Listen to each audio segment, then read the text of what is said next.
Good Monday, everybody. It is week 14, and we are getting started with, I'm sorry, week 13. My brain is not working this morning, but we're still perilously close to the end of the term. So we're going to take a look at what's going on this week and just some reminders.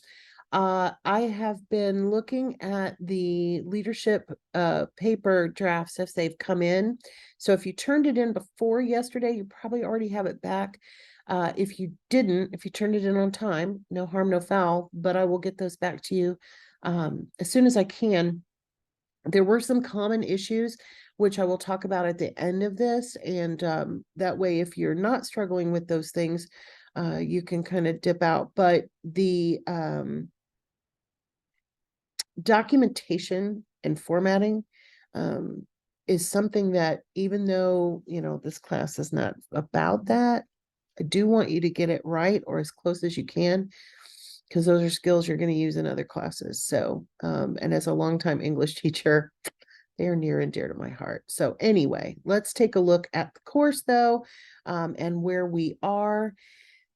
And then we'll take a look at MLA stuff at the end.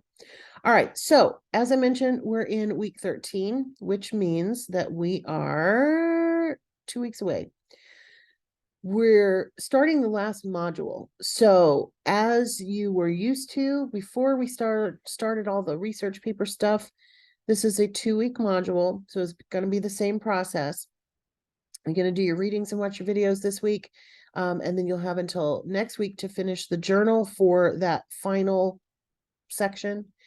You're going to turn it. The only thing that's due this week is there's a discussion board due.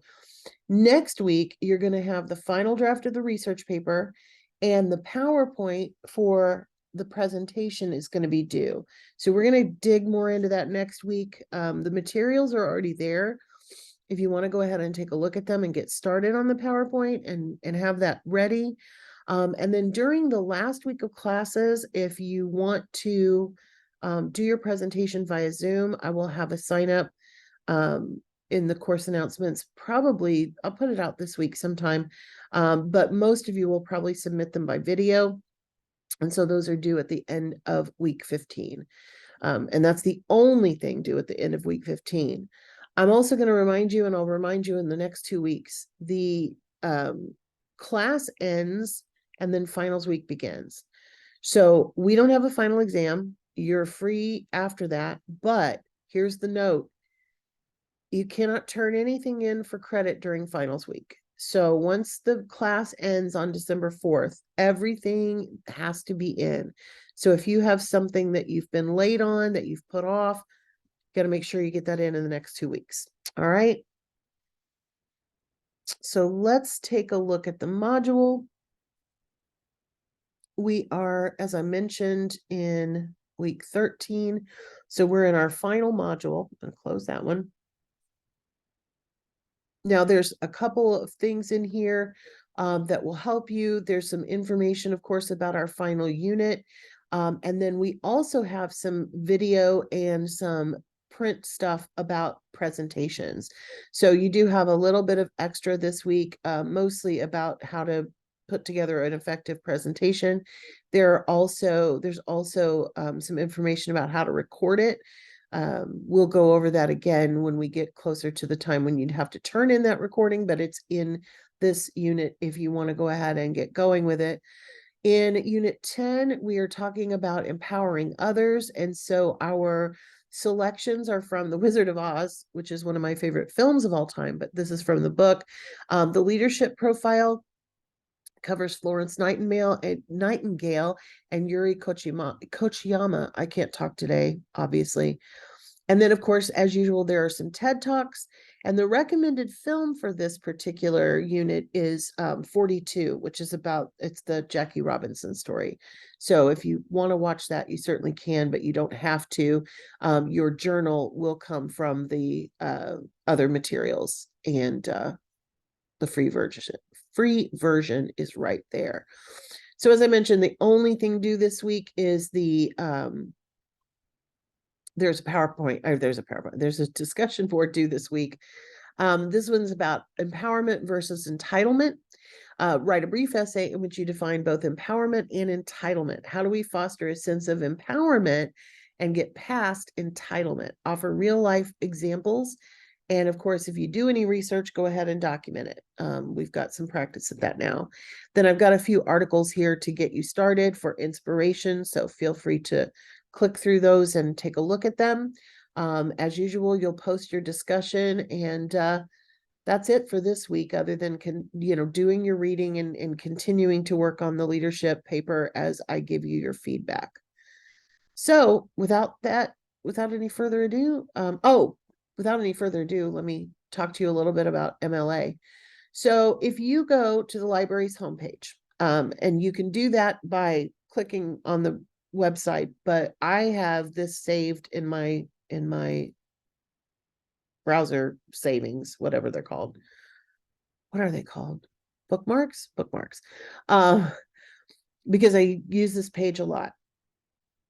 The first link over here is called Citation Center, and this is where you will find everything you need to know about citing sources. But I also want to encourage you to actually use this search feature. Most of you had nothing but websites in your leadership papers, the ones that I've looked at so far. And I understand it. It is a 1,000 level course, but there are so many good resources that you can use the library for. You have also the ability to use the Ask Us feature over here on the right-hand side. That can connect you to a librarian, and it can also connect you to tutoring for the Writing Center to help you polish your papers. Once you get them where you think they're finished, I would highly recommend you have somebody go over it with you. So, but what I want to show you today was the Citation Center. I want everybody to click on this MLA sample paper. This is literally a template, and I'm going to have to reshare when I open this, but I will do that. I am also going to save this and put it in our in this announcement. So you'll have it in a Word format right there on your announcement as well. All right, so you should be looking now at the template. Couple things about formatting. MLA is super simple. It is plain double spaced. The first page information is your name, my last name, date, or class name and date. Your name goes up here in the page number, right next to the page number. Your student's name goes there. I'm going to go ahead and type that in. I'm going to go ahead and fix this. We're going to treat this as a template, which it is. Pierce. And then the date. Now, MLA wants you to use the European style. So I'm just going to use today's date, 14 Nov 2022. Sorry. Oh, I've got all my years backwards today. All right, there we go. The cool thing about the library and the way that they've done this is that in the body here, it actually teaches you about MLA format.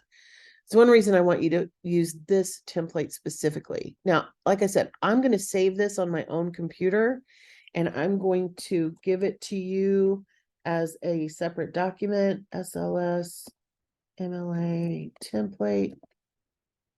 Now, if you've already got a document going, you don't necessarily have to, start over and type over this template, but you want to make sure that your document looks exactly like this. Okay.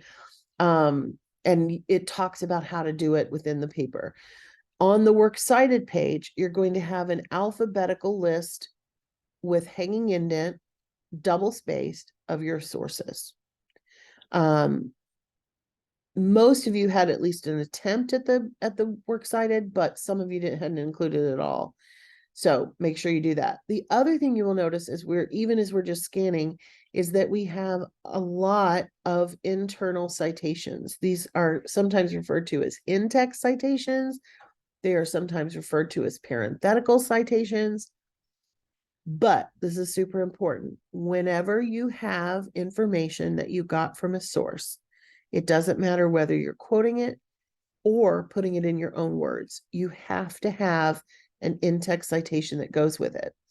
And you can't just rely on an in-text citation at the end of a paragraph to show you that that whole paragraph came from the source. You typically don't want to do that anyway. You don't want to have just a big paraphrase paragraph. But if you do have it, you need to name the source at the beginning, and then you can have the citation at the end.